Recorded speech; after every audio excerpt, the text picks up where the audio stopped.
पिछले 5 विधानसभा चुनाव उत्तर प्रदेश के बताते हैं कि हर 5 साल के बाद वहां पर सत्ता बदल जाती है, लेकिन इस बार बीजेपी जी तोड़ मेहनत कर रही है ताकि अपनी सत्ता को बचाए रखा जाए। और जिस तरह का प्रदर्शन 2017 में 403 में से 325 सीटें एनडीए ने जीत कर किया था, उसे दोहराया जा सके। लेकिन क्या ऐसा संभव हो पाएगा, ये अपने आप में बड़ा सवाल है। और प्रेम शुक्ला जी, एक बार फिर से आपके पास आते हुए, चूंकि यहां पर हमारे साथ अखिलेश जी, अब मैं फौरन आपके पास आऊंगी, सतीश प्रकाश जी भी जुड़े हुए हैं, लेकिन अखिलेश यादव भी लगातार पूर्व मुख्यमंत्री और समाजवादी पार्टी के नेता हमलावर है और एक के बाद एक ट्वीट करके निशाना साध रहे हैं बीजेपी पर। उनका एक ट्वीट में पढ़ देती हूं और उस पर आपकी प्रतिक्रिया चाहूंगी। उन्होंने कहा है, अजब है भाजपा की नीति, उत्तर प्रदेश के मुख्यमंत्री पर उनकी मर्जी के विरुद्ध दिल्ली से भेजा गया एक अधिकारी थोपना और पश्चिम बंगाल की मुख्यमंत्री जी की मर्जी के विरुद्ध एक अधिकारी को पश्चिम बंगाल से दिल्ली बुलाना, यूपी में डबल इंजन से राज्य को खींचने के झूठे वादे करने वालों के बीच खींचतान जारी है।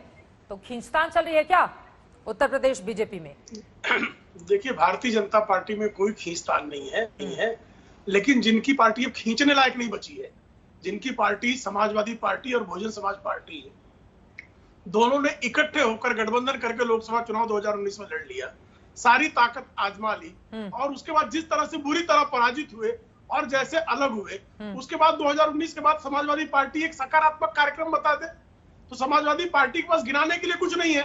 तो दूसरी पार्टी जरा अपने चाचा से अपनी खींचतान कम कर ले। वो जिन चाचा की चाची के गोद में बैठकर श्रीमान अखिलेश सिंह यादव ने जो है अपना बाल्यपन और किशोरावस्था पूरी की है, उन चाचा से तो अपनी जो है वो बैठा नहीं पा रहे पटरी, और दूसरी पार्टी में ताक झाक कर रहे हैं। भारतीय जनता पार्टी में संगठन का अपना जो है प्रभाव है, हाँ। और सांगठनिक दायित्वों का किसको निर्वाह करना है, किसको नहीं निर्वाह करना है, इसकी निर्णय की एक जो है रोबस्ट प्रक्रिया है।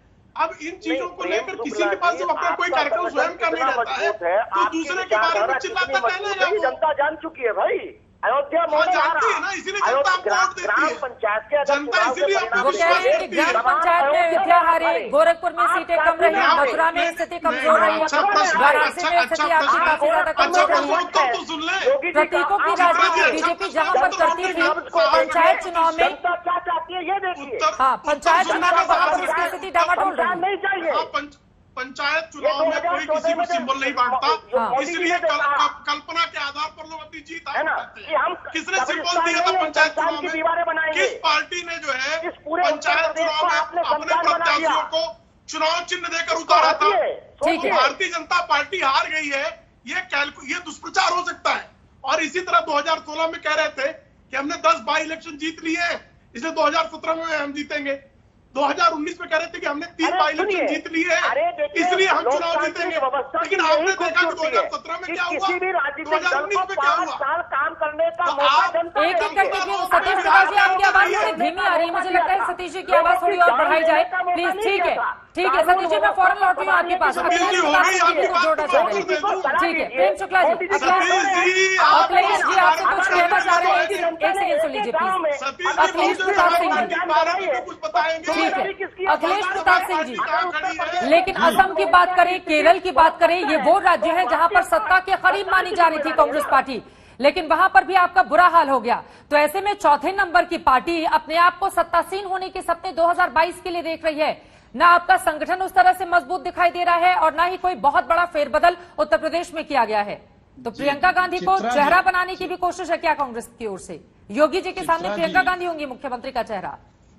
चित्रा जी, आसाम हो या केरल, दोनों जगह कांग्रेस जो विनिंग पार्टी है उससे परसेंटेज ऑफ वोट ज्यादा पाई है। केरल में 1.5% ज्यादा पाई, आसाम में 3.5% ज्यादा। हाँ, विधायक हमारे कम हो गए, जनता का जनादेश हमारे साथ है, विधायक की संख्या उनके साथ है, बस इतनी सी बात है। और मैं आपको एक बात बताता हूँ, जितनी भी चुनी हुई सरकारें होती हैं लोकतंत्र में, उत्तर प्रदेश में चाहे देश में, सब सरकारें पीपल्स फ्रेंडली होती हैं, लेकिन उत्तर प्रदेश की हमारी जो सरकार है ये क्रिमिनल फ्रेंडली सरकार है। ये अपराधियों से कांग्रेस पार्टी की बात कीजिए ना, 30 साल हो गए, 30 साल से कांग्रेस के लिए सूखा पड़ा हुआ है उत्तर प्रदेश में। बात आने दीजिए। ये क्रिमिनलों से मुकदमे वापस लेने के लिए दुनिया की पहली सरकार है उत्तर प्रदेश जिसने विधानसभा से बिल पास करा के और अपराधियों से मुकदमे वापस किए गए, जिसमें उत्तर प्रदेश के बीजेपी के सिख से नस्ल तक नेताओं के लोग हैं। अब हत्या, लूट, बलात्कार, सर एक एक करके अपनी बात करेंगे, एक एक करके प्रिंसिपल जी पर उनकी बात खत्म हो जाए। अखिलेश जी, लेकिन जनादेश और जनता जो आदेश देती है वो जिस सरकार के पक्ष में जाता है, जिम्मेदारी तो उसी की होती है ना। 30 साल हो गए हैं आपके, उत्तर प्रदेश में सूखा पड़ा हुआ है कांग्रेस पार्टी के लिए। कौन होगा आपका मुख्यमंत्री, बताइए ना।